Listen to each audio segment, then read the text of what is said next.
تايجر شروف أثار حماس معجبيه بنشر البوستر الأول لفيلم باقي 4 على حسابه الشخصي في إنستغرام، مع إشارة إلى أنه يمثل تحدياً جديداً ضمن سلسلة الأكشن الشهيرة.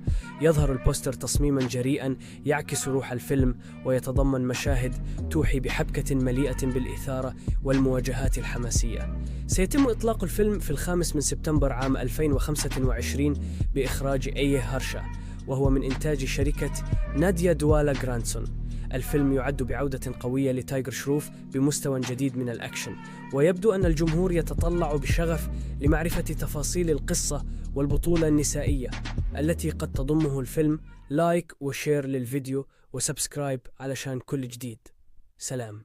تايجر شروف أثار حماس معجبيه بنشر البوستر الأول لفيلم باقي 4 على حسابه الشخصي في إنستغرام، مع إشارة إلى أنه يمثل تحدياً جديداً ضمن سلسلة الأكشن الشهيرة.